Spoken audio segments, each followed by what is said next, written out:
안녕하십니까. 국시통과입니다. 궤양성 대장염 시작하겠습니다. 직장에서 시작되어 상부로 연속적으로 분포, 확산되는 자가면역성 질환으로서 악화와 완화가 반복되는 질환은 이라고 했습니다. 무엇을 묻는 문제일까요? 직장에서 시작을 한다고 하네요. 직장이 어디예요? 여기죠. 여기서 시작을 해서 상부로 연속적으로 분포를 한다고 합니다. 그리고 확산되는 자가면역성 질환이라고 하네요. 무엇이 생각나죠? 궤양성 대장염. 그렇죠? 답은 바로 궤양성 대장염이고요. 장폐색은 여기 해맹판에서 많이 발생을 하는 거고, 다른 부분에서도 장폐색이 발생할 수는 있지만 대부분 해맹판 이 부분에서 많이 발생한다, 그런 얘긴 거고, 장계실은 이렇게 볼록볼록하게 어느 부위에서든지 주머니를 형성할 수 있다. 크론병은 어디예요? 크론병은 여기랑 똑같죠? 해부학적 위치가 right이고, 대부분 여기 입에서 하부까지 어디에서든지 생길 수 있는 병이지만 대부분 해맹판에서 많이 발생을 하더라. 가민성 대장염 같은 경우는 전반적인 복부에 만성 스트레스로 인한 것들이죠. 궤양성 대장염은 직장에서 위로 올라가는 확산되는 자가면역성 질환입니다. 그래서 답은 5번인 거 있고요. 다음, 자가면역성 질환으로 만성 염증성 질환으로 결장과 직장의 점막 하청에 침범하는 대장암 발생 위험이 높은 질환은 이라고 했습니다. 딱 들어보면은 결장과 직장 어때요? 대장암 발생 위험 높은 질환은 뭐다? 궤양성 대장염이더라. 자가면역성 질환이고 만성 염증성 질환이라고 합니다. 그런 것들은 크론병과 궤양성 대장염 두 개밖에 없죠. 다음 넘어가겠습니다. 궤양성 대장염에서 나타나는 특징적인 증상, 어떤 것이 궤양성 대장염이겠니? 이건데요. 1번 위장출혈, 2번 아침에 설사, 3번 설사와 변비 교대로 발생, 4번 우하복부 통증, 5번 설사에 섞인 혈액. 무엇이 궤양성 대장염이다 라고 나타낼 수 있는 거죠? 5번 설사에 섞인 혈액. 이것이 궤양성 대장염을 나타내는 특징적인 것이다. 설사에 혈액이 섞여 있으면 우리는 이것을 궤양성 대장염이라 본다, 이런 얘기인 거죠. 위장출혈은 관계가 없는 것일 거고, 위장출혈은 토혈이겠죠. 그리고 아침에 설사와 변비로 교대로 나는 건 이거는 뭐다? 과민성 대장염이다. 우하복부 통증, 이건 어디예요? 해부학적 위치. 우하복부 쪽은 장폐색, 충수, 그리고 크론. 이것들이 우하복부 통증을 나타낸다. 그러면 궤양성 대장염의 해부학적 위치는 레프트, 좌측이죠. 직장과 결장에 빈번하게 발생하므로 결장은 거의 좌측이죠. 다음 넘어가겠습니다. 최근 김씨는 하루 15회 이상의 물 같은 설사, 그렇죠? 15회 이상의 물 같은 설사, 왼쪽 하복부 해부학적 위치, 통증이 있고 설사 시 혈액, 이게 무엇에 대한 특징이다? 궤양성 대장염에 대한 특징이다. 이것만 보고도 우리는 궤양성 대장염이다 라고 진단을 내릴 수가 있겠죠. 그러나 자, 한번 볼게요.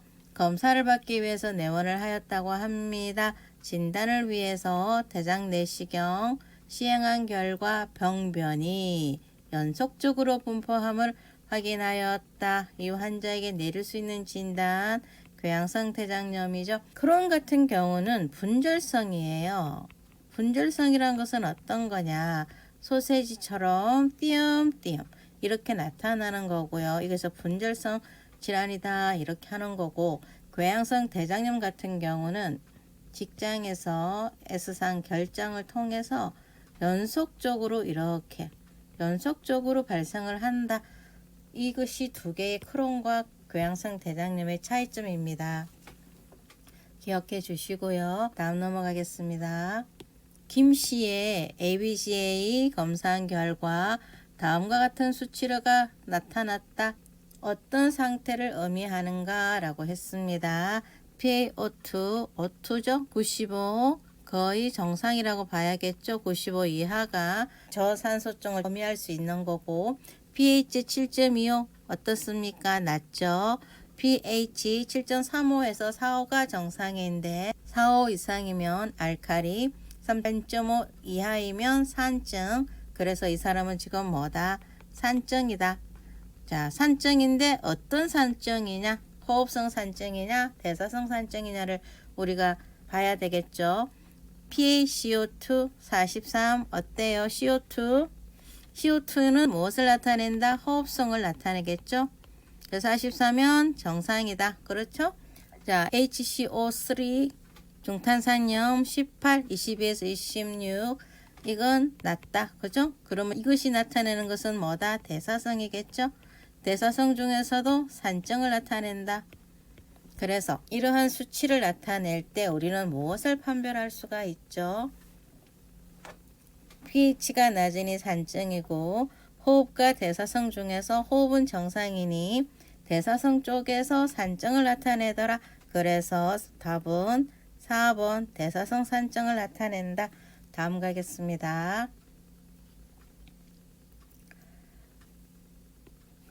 김 씨의 진단검사는 어떤 것이 추천되겠는가? 자, 김 씨는 궤양성 대장염이죠. 궤양성 대장염을 진단하기 위해서 우리는 어떤 검사를 해야 될까요? 자, BFSS 이것은 무엇을 얘기하는 거죠?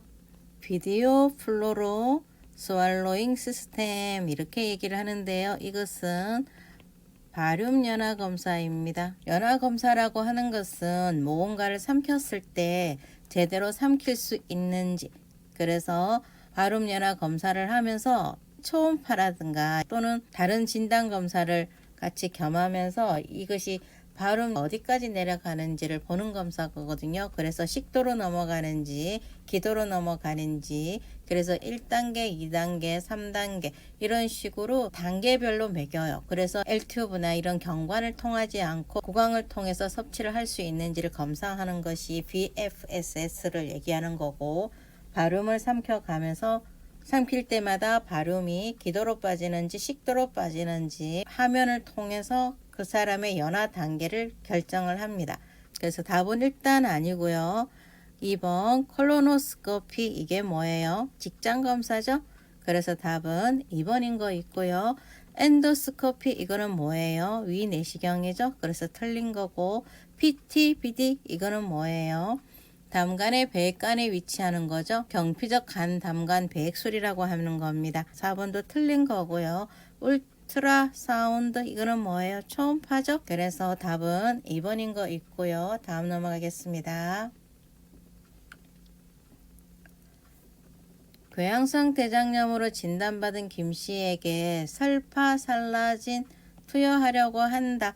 결핍에 대비해서 함께 투여하라고 지시오드가 떨어졌다고 하네요. 어떤 것일까요? 자, 볼게요. 1번 비타민 B, 2번 철분, 3번 칼슘, 4번 칼륨, 5번 엽산. 이 중에서 설파살라진 얘가 뭐라고요? 항염증제라고 했죠. 항염증제랑 같이 섭취해야 되는 건 뭘까요? 얘를 먹으면 무엇이 결핍이 된다? 엽산이 결핍되더라. 왜요? 설파살라진이 엽산이 흡수되는 것을 방해합니다. 그래서 엽산이 부족해질 수가 있어요. 그래서 설파살라진을 복용을 할 때는 엽산도 같이 섭취하도록 격려해 줘야 합니다. 다음 넘어가겠습니다. 김 씨에게 설파살라진 복용 방법을 설명해야 한다. 옳은 것은 이라고 합니다. 자, 보겠습니다. 식전에 복용하셔야 효능이 높습니다. 자, 식전일지, 식후일지. 식전에는 위장 간에 문제가 생길 수가 있어요. 항염증제이기 때문에. 그래서 식후 복용이 좀 더 효능이 높습니다. 위를 보호하기 위해서. 그래서 1번 틀린 답인 거고요. 2번 설화로 복용하셔야 효능이 높습니다. 설화로 복용하는 것은 우리가 뭐죠? 아달라트 혈압약인 거죠. 그리고 엔티지나 뭐 이런 것들인데, 그래서 설화 복용은 이런 일반적인 항염증제 복용하지 않습니다. 그래서 2번 틀린 답인 거고요. 3번 섭취 동안은 엽산 복용 금지입니다. 어때요? 설파살라진 항염증제는 엽산의 섭취를 방해한다 그랬죠. 그래서 3번 틀린 답인 거고요. 4번 충분한 물과 함께 복용하십시오. 그렇죠. 우리가 모든 어떤 약이든지 충분한 물과 함께 복용을 해야만이 효능이 배가 되고 몸에 부담이 적어요. 그래서 물은 우리가 많이 섭취를 해줘야 합니다. 5번 소변이 황색으로 바뀌면 복용을 중지하세요. 이것은 틀린 말인 거죠. 설파살라진을 복용을 하게 되면 소변이 황색으로 바뀔 수가 있어요. 그렇다고 해서 복용 중지 안 됩니다. 꾸준히 복용을 하셔야 돼요. 그래서 답은 4번인 거 있고요. 다음 넘어가겠습니다. 궤양성 대장염인 김씨가 복부 경련과 설사를 완화하기 위해 약물을 투여하고 있습니다. 약 복용 후 구강 건조증을 호소할 때 간호사의 설명으로 옳은 것은 이라고 합니다. 구강 건조증을 호소할 때 우리가 어떻게 설명을 해야 될까요? 1번 뜨거운 물로 많이 함사하세요. 이거 맞나요? 안 되죠. 뜨거운 물은 더 구가를 일으키기 때문에 이건 안 되는 거고, 2번 설사를 자주 해서 그렇습니다. 설사랑 구강 건조증 크게 관여가 있나요? 크게 관여 없겠죠? 2번 틀린 답인 거고요. 주치 회진 때 말해주세요. 이것은 케이스 바이 케이스인데요. 구강 건조증이 있다고 그래서 회진 때 말해주세요. 이렇게 되면은 그 간호사는 무능한 거겠죠? 그래서 이렇게 말을 하면 안 되고 때와 장소에 따라서 이것도 사용해야 되는 말입니다. 그래서 이것도 일단 틀린 답이다. 자, 4번 입안이 마른 증상은 현재 상황과 전혀 상관없어요. 이렇게 답을 하면 되나요? 아니겠죠. 일단 입안이 마른 증상은 현재 투여 중인 약 때문일 수 있으니 어떤 것이든 우리가 충분히 간호사정을 합니다. 5번 현재 투여 중인 약 때문일 수 있으니 자주 구강 함수를 해주세요. 그렇죠. 이것이 바로 베스트 답입니다. 자, 현재 투여 중인 약 때문일 수 있으니까 자주 구강 함수를 해주세요 라고 하고 들은 다음에 좀 더 면밀히 간호사정을 하면 되는 거죠. 다음 넘어가겠습니다. 궤양성 대장염 환자인 김씨가 간호사에게 물었다. 만약 자기가 궤양성 대장염 초기일 때 어떻게 관리를 해야 했었냐고 물었다. 간호사의 답변으로 옳은 것은 이라고 합니다. 1번 충분한 섬유소를 섭취하여 장운동을 정진시켰어야 합니다. 과연 그럴까요? 장운동을 정진시키는 것 좋지 않죠. 2번 충분한 칼로리 보충을 위해 고지방식이 섭취했어야 합니다.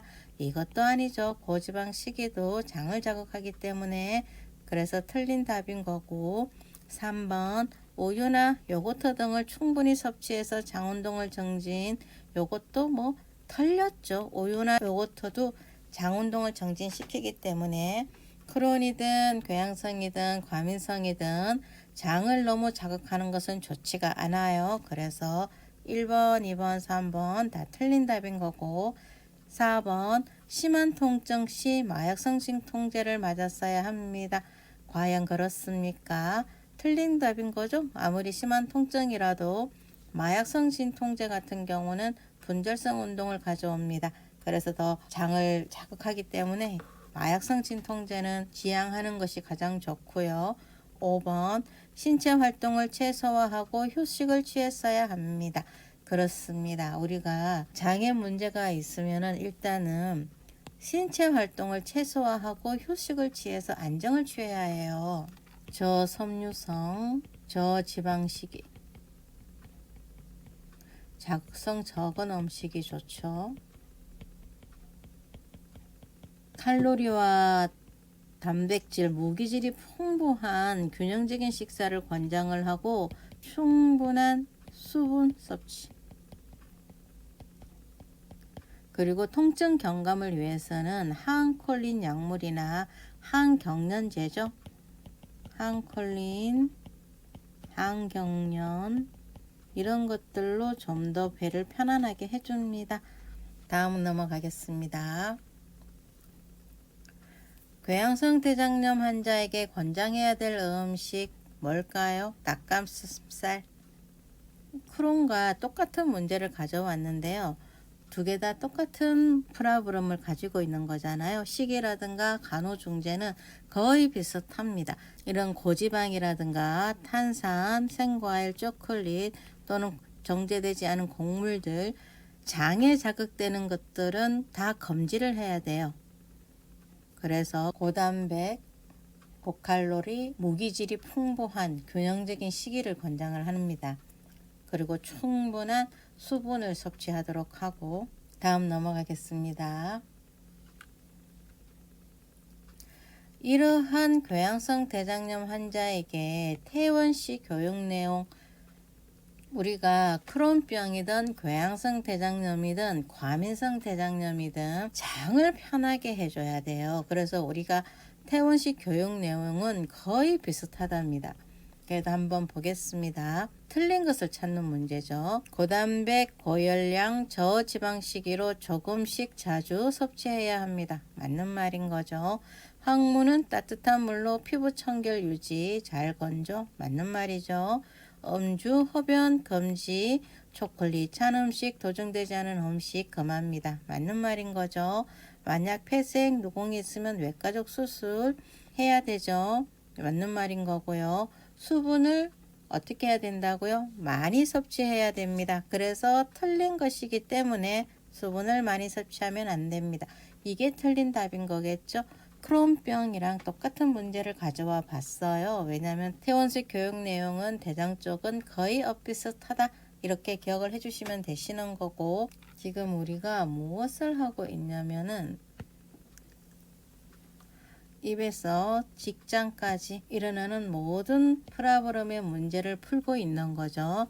병태생리, 특성, 원인, 진단검사의 유무의미한 결과들, 진단검사 방법, 어떤 식으로 이 병을 진단하겠니? 어떤 진단 방법으로 진단을 해야 가장 정확하겠니? 이건 거고요. 그런 다음에 우리가 간호중재를 어떻게 해야 되겠니? 이런 거고, 교육은 또 어떻게 해야 되겠니? 이러한 것들이 성인 간호학에서는 일반적인 흐름을 가지고 있는 거죠.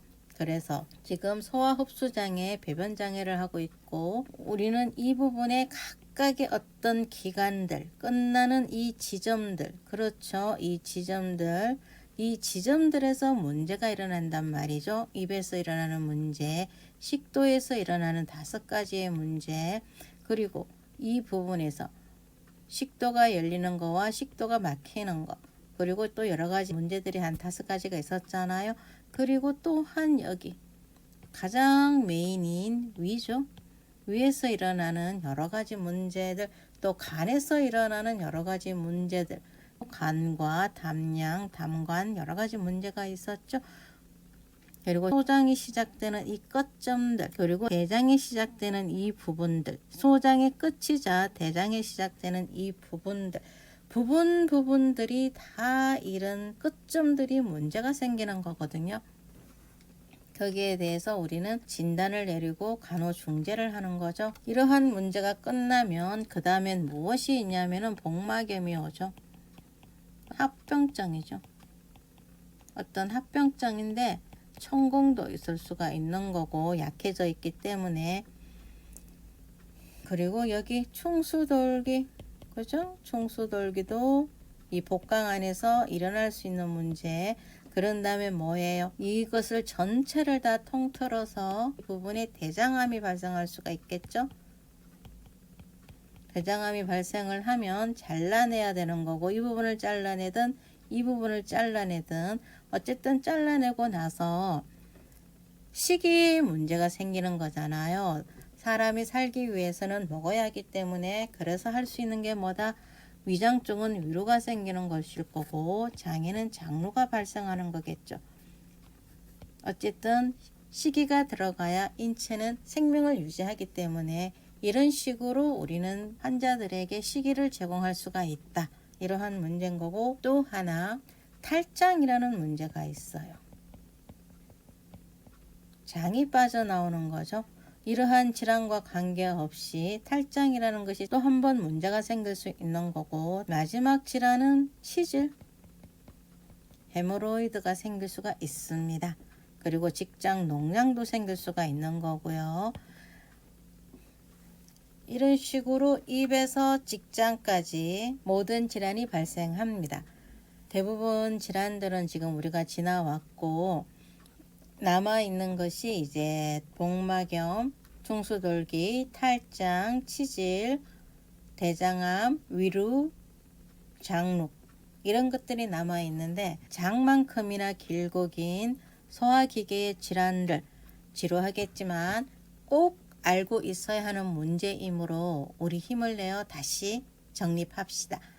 마지막으로 구독과 좋아요 꾹 눌러주세요. 감사합니다.